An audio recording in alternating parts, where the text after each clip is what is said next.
Papa Francesku ndroi jetë nga një sulm në tru, ka njoftuar Vatikani të hënën 12 orë pas njoftimit të parë për vdekjen e tij.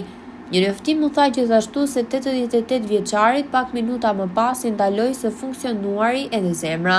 Po çfarë është sulmi në tru?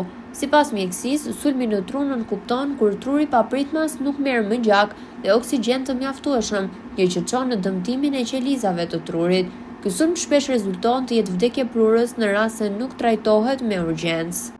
U publikua gjithashtu dhe testamenti i plot përfundimtar nga Papa Francesku.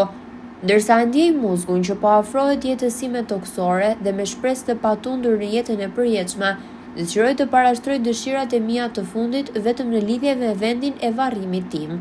Gjatë gjithë jetësime dhe gjatë shërbesës sime si meshtar dhe peshkop, gjithmonë ja kam besuar veten nënës së Zotit ton, Zojës së bekuar, dhe për këtë kërkoj që mbetjet e mia të vdekshme të pushojnë në pritje të ditës së Kiametit në bazilikën papale të Shënmërisë së Madhe.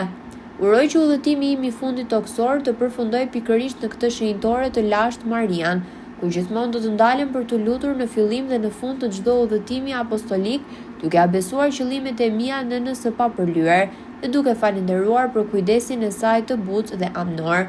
Kërkoj që varri im të përgatitet në kamarën e varrimit në rreshtin anësor midis Kapelës Pauline dhe Kapelës Sforza të Bazilikës, siç tregohet në plan. Varri duhet të jetë në tokë, i thjeshtë, pas bukurime të veçanta, me vetëm mbishkrimin Francesku. Shpenzimet e përgatitjes së varrimit do të mbulohen nga një shumë e dhënë nga një dashamirës, të cilin e kam rregulluar që të transferohet në Bazilikën Papale të Shënmërisë Major.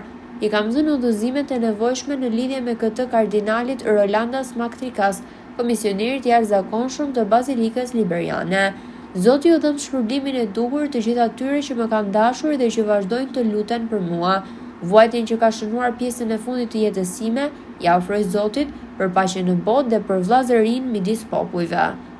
Sipas tekstit liturgjik, i cili përcakton rregullat dhe procedurat për atë që ndodh pas vdekjes së një pape, funerali i papës bëhet midis ditës së 4 dhe të 6 pas vdekjes së papës, pra midis të premtes dhe të dielës. Kështu njofton zyra e shtypit e selisë së shenjtë, megjithatë do të jetë në dorën e kardinalëve që të vendosin ditën e saktë të martën në mëngjes gjatë kongregacionit të parë. Donald Trump pritet të marrë pjesë në funeralin e Papa Franceskut në Vatikan këtë javë. Kjo është sipas New York Post, e cila citon burime të njohura të shtëpisë së bardhë. Funerali dhe varrimi i papës do të bëhet midis 4 dhe 6 ditëve pas vdekjes së tij, kujton gazeta, megjithse orari i saktë ende nuk është përcaktuar. Në librin e vezëve të Pashkëve në shtëpinë e bardhë, Trump nuk sqaroi nëse do të merrte pjesë në funeral, duke u thënë gazetarëve, nuk e di ende. Ai ishte njëri shumë i mirë që e donte botën dhe veçanërisht i donte njerëzit që po kalonin një kohë të vështirë, dhe kjo është një gjë e mirë për mua.